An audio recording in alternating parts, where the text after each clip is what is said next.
দেখো কাটার পরে কি সুন্দর হয়েছে দেখতে। আমি বলছি যে রসগোল্লাটা থাকবে ভালো করে না নর্মাল জল দিয়ে ধুয়ে চিপে তারপরে করবে, তাহলে মিষ্টি থাকবে না, থাকলেও স্লাইড থাকবে, বেশি থাকবে না। তোমরা এইভাবে করে একবার দেখো, দারুণ হয় খেতে, দেখতেই তো বুঝতে পারছো। এখন আমি একটা মশলা করে নিচ্ছি। এই যে ধনের গুঁড়ো,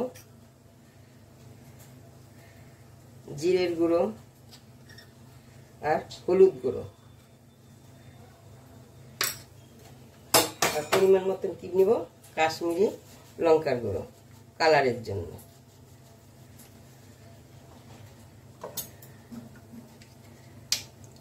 এটা জল দিয়ে আমি গুলে রেখে দেব কিছু সময়, কেন শুকনো তো রান্না করতে গেলে তেলে দিলে কি হবে, এটা হয়ে যায়, পুড়ে যাবে। ওই জন্য একটু সময় ভিজিয়ে রাখলে অনেকটা কি হবে, বাটা মশলার মতন হয়ে যায়। আর একটা আমি বোল নিয়েছি, এখানে কি করব, অল্প ময়দা নিচ্ছি, পরিমাণ মতন ময়দা।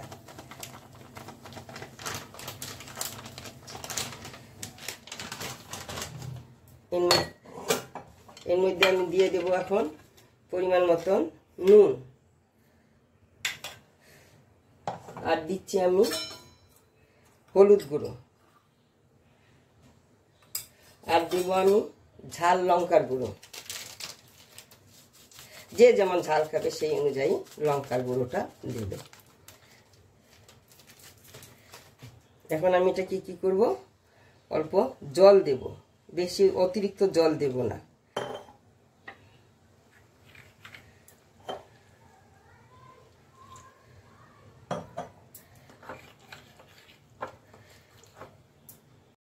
এখন এটাকে আমি 5 মিনিটের জন্য রেখে দিচ্ছি। এই যে আমার এই রসগোল্লাটা অনেক নিয়ে এসছি। অনেক সময় অনুষ্ঠানের বাড়িতে কি হয়, রসগোল্লা অনেক বেশি হলে নষ্ট হয়, ফেলে দিতে হয়, এই সেই। আমি এটা কি করেছি দেখাতে আমি ভুলে গেছি, এইভাবে জল চিপে রসগোল্লা থেকে আবার এমনি নর্মাল জল দিয়ে কি করেছি, আমি এটাকে ফুটিয়ে নিয়েছি।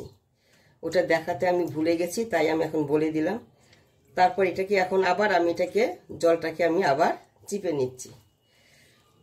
জল দিয়ে ফুটানোর পরে এক একটা এই যে কত বড় বড় হয়ে গেছে, এই যে কেন এর ভিতরে এমনি জল, সাধারণ জল ঢুকেছে, মিষ্টি নাই, কিন্তু মিষ্টি বাদ দিয়ে আমি জলটাকে ফুটে, এই যে কত বড় বড় হয়েছে। এই জলটাকে আমি আস্তে আস্তে বের করে দিই। তোমাদের যদি এরকম কোনো কোথায় যদি এরকম বেশি মিষ্টি হয় রসগোল্লা, তাহলে আমার মতন এইভাবে তোমরা করে নেবে, দেখবে ভালো হয়, কিন্তু খেতে দারুণ হয়।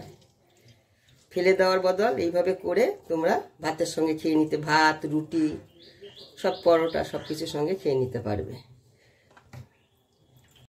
আমি আদা কাঁচা লঙ্কা এই যে এখানে দিচ্ছি, পোস্ত আর হলো কাজু আর এই টমেটো একসঙ্গে আমি পেস্ট করে নেব। ভিতর থেকে জলগুলো বের করা, এবার আবার ছোট হয়ে গেছে, আবার ঝোলে দেবে, আবার বড় হয়ে যাবে। এইভাবে আমি সব কয়টাকে আমি করে নিয়েছি, সবগুলোকে একইভাবে। দেখো কত ছোট ছোট হয়েছে। এখন আমি কি করেছি, এই যে রসগোল্লা যে ছিল, এই যে রসগোল্লার রসগুলো চিপে রেখেছিলাম প্রথমে জলে ফুটিয়ে, যে ওইগুলো আমি কি করছি এখানে দিয়ে দিচ্ছি। এই যে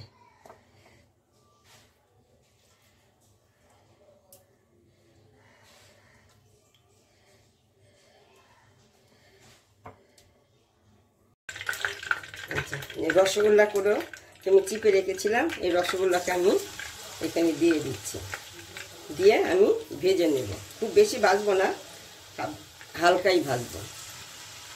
ওই যে ময়দার গোলনাটা গুলে রেখেছিলাম মশলা দিয়ে, ওই গোলনাটা দিয়ে আমি ভেজে নিচ্ছি।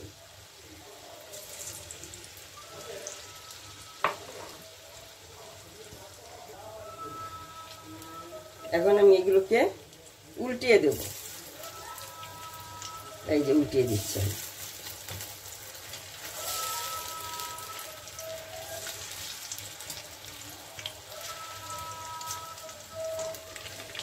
আমার ভাজা হয়ে গেছে, এখন এগুলোকে আমি তুলে নিচ্ছি।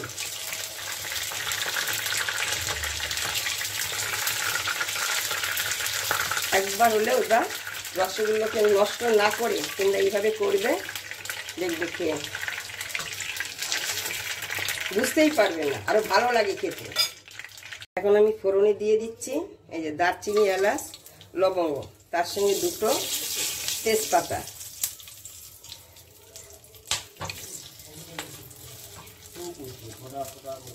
আর দিচ্ছি অল্প জিরে, গোটা জিরে। যে মশলাটাকে আমি গুঁড়ে রেখেছিলাম ওই মশলাটাকে আমি দিয়ে দিচ্ছি।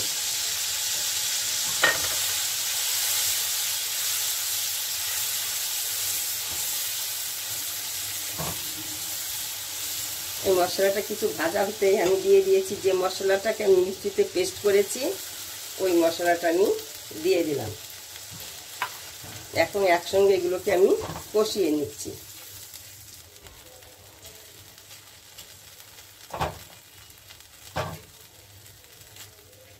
এখন এখানে আমি দিয়ে দিলাম চিনি, কারণ হলো একটু নিরামিষ তরকারিতে একটু চিনি না দিলে ভালো লাগে না খেতে।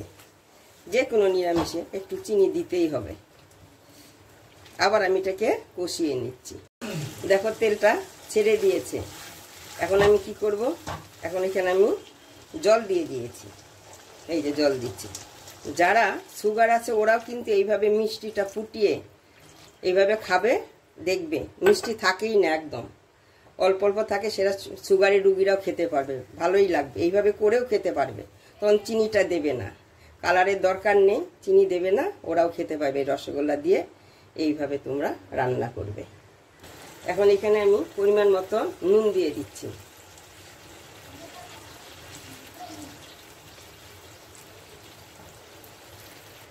এখন আমি কয়েকটা কাঁচা লঙ্কা দিয়ে দেবো, একটু ঝালটা কম হয়েছে, একটু সেন্টও হবে।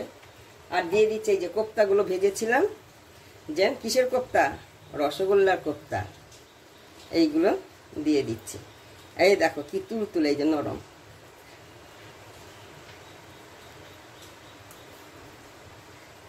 এখন এইগুলোকে আমি আবার একটু ফুটিয়ে নেব, বেশি সময় ধরে ফোটাবো না।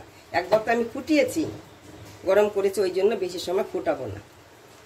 দেখো কি সুন্দর কালার হয়েছে। এখন এখানে আমি কি দেব, এই যে ঘি দিয়ে দিচ্ছি। বেশি নাড়বো না, নিলে আবার বেশি ভেঙে ঠেঙে যাবে। গরম মশলা ফোড়নে দেওয়ায় আমি আর গরম মশলা দিচ্ছি না, তোমরা প্রয়োজন পড়লে তোমরা গরম মশলা দেবে। দেখো বেশি নাড়ানাড়ি করছি না আমি, আবার ভেঙে যাবে। একবার হলে তোমরা বানিয়ে এইভাবে খাবে। যাদের সুগারের রুগী আছে ওদেরকেও খাওয়াতে পারে। এইভাবে ছানাটা রসগোল্লাটাকে ফুটিয়ে যদি তোমরা এমনি নর্মাল জলে ফুটিয়ে তোমরা এইভাবে করবে, একদম মিষ্টি থাকে না। সুগার রুগী যাদের আছে ওদের খাওয়াতে পারবে এইভাবে।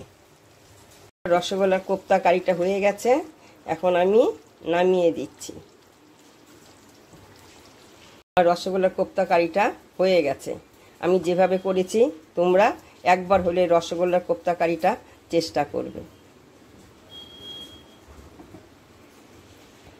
করার জন্য চেষ্টা করবে। তারপরে তোমরা দেখো কেমন হয়, তারপরে তোমরা লাইক, শেয়ার, সাবস্ক্রাইব করে দেবে। পূর্ব খেতে হয়, তোমরা ভাত, রুটি, পরোটা সব কিছুর সঙ্গেই খেতে পারবে। এই যে রসগোল্লা কোপ্তা কারিটা যে আমি করেছি, এটা তোমরা কি কাউকে না বলে খাইয়ে দেবে, ওরা বুঝতেই পারবে না। রসগোল্লা বেশি হলে ফেলে দেবে না, বুঝেছো? এইভাবে করে খাইয়ে দেবে, দেওয়ার পরে বলবে কিসের কোপ্তা কারি করেছে। কোপ্তাকে আমি একটু এই যে চামচ দিয়ে কেটে দেখাচ্ছি কেমন হয়েছে। এই যে দেখো, এই